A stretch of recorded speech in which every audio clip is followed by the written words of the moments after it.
So the Magic 2, I think it's a very nice, very sorted first glider, very well behaved, very confidence inspiring, very easy launch, nice and balanced, with a very slight tendency to drop back, so you just need to lift the glider up.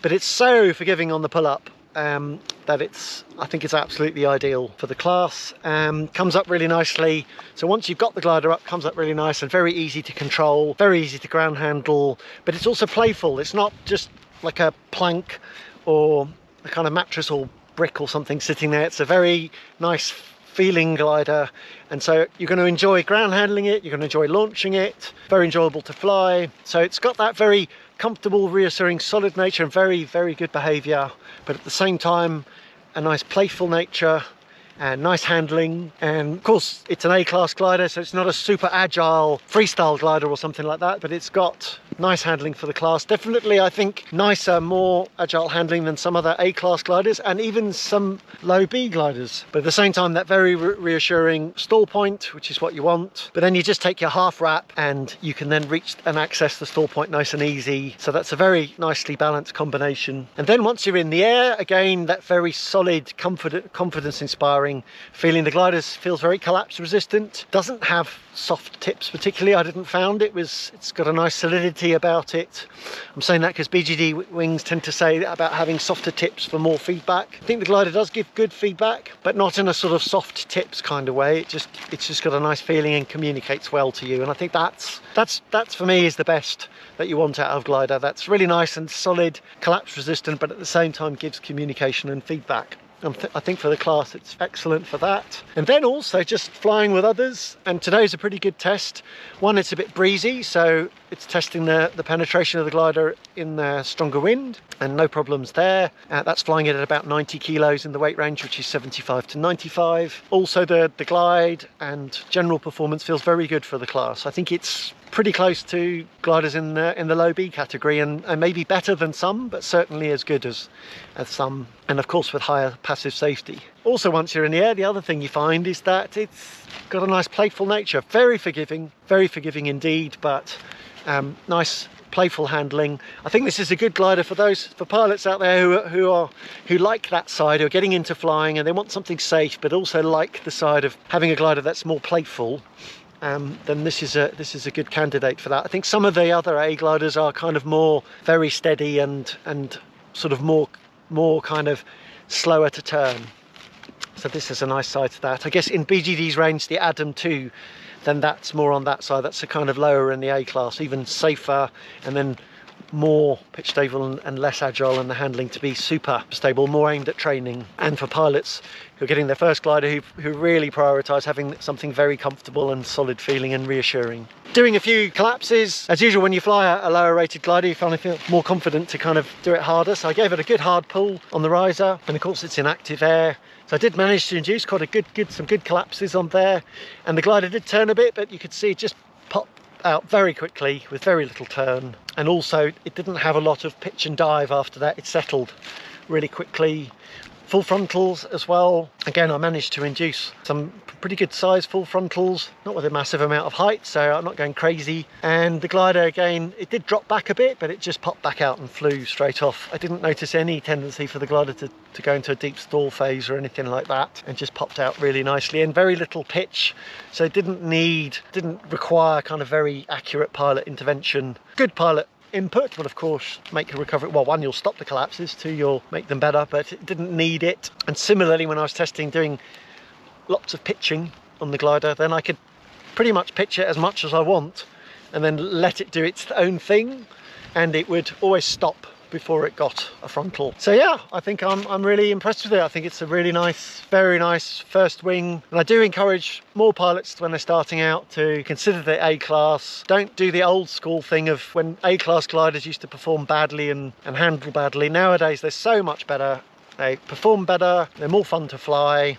and you can perfectly thermal and go cross country on this glider without any doubt. So don't think that you can't.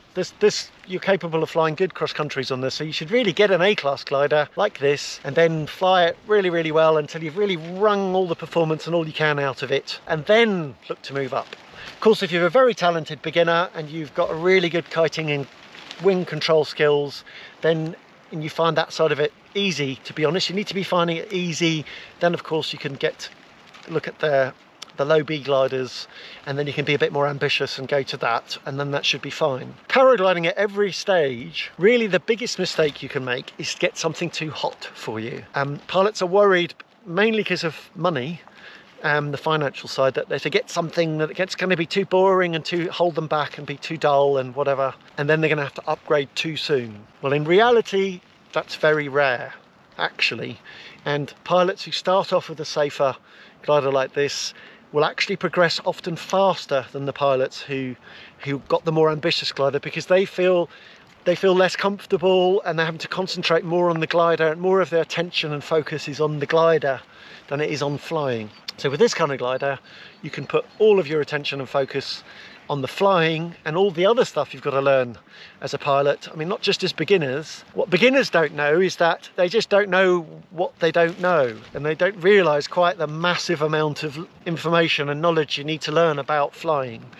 It's a lot more complicated than it looks, mainly because of the weather, but also because of the way paragliders fly and the combination of all those things, and then aerology, airflow around ridges. So there's an awful lot to learn. And then ground handling, kiting, it's quite difficult. Unfortunately, kind of one of the most difficult parts of paragliding is the first thing you do, which is launching, ground handling. And that's certainly one of, and for quite a long time, that's one of the hardest and most demanding parts of paragliding. Because once you're up and floating about, it's easy to float about when you've got nice lift with modern paragliders. But the ground handling, the takeoff, the landing, all those critical phases are not so easy and require a lot of attention and a lot of thought.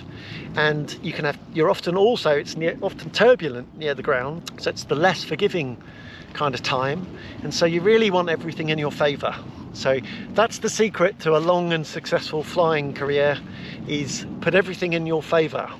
There's never any black and white, right and wrong, or very rarely. It's generally not as obvious as that. It's a much more grey area, and so you've got a lot to contend with. So having a really nice safe glider like this, that's really forgiving and easy, and kind of does some of it for you with the ground handling and all that aspect, that takes care of you and resistant to collapses. And if you do have a collapse, because all paragliders collapse eventually, even the ones with big reflex and everything, and comp gliders with lots of rods and all that, they all collapse eventually.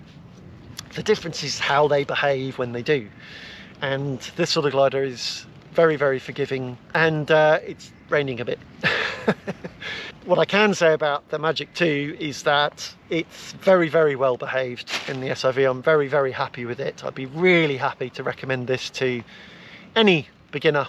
I know some of you out there, especially the cynical ones, your cynical lot out there, like to hear a bit of criticism. So, well, really, I really don't have much to criticise at all. The only possible thing I could say is that on the launch, you just need to make sure you bring the glider up. If you touch the brakes, if you don't lift the glider up enough and touch the brakes, and you could call it to drop back. However, I actually think for this class of glider, in the end, that's actually the right way it should be. It's a bonus. Having a glider that whips up and that's hard to hold down on the ground can be challenging and make things difficult on launch as soon as there's wind. This glider is actually easy to manage in stronger winds. Some other A-class gliders are not. They sort of like, you have to really hold them down to stop them launching. And then also, because it comes up so benignly, you've got plenty of time to think. So it's better that it comes up a bit on the slow side. But then if you want to make it come up, you just pull on the risers some more. And then I was going to mention that, as you'd expect for the class, all the lines are fully sheathed all the way through. Only the very, very upper cascades are unsheathed, so you can see they have tried to they are thinking about performance with this glider. It's not fully sheathed all the way to the top. So all the lines are a different colour. You've got yellow for the brakes, green for the C's, blue for the B's, orange for the stabilo, and red for the A's. It's nice to see that every single different type of line is a different colour. The ubiquitous snap lock magnets, which I've said, I do think they are the best all-round compromise actually, because if you pull them the wrong way, if you knock them the wrong way, they don't come off, but if you pull them there, it's a one-handed operation, whereas with poppers you always need two.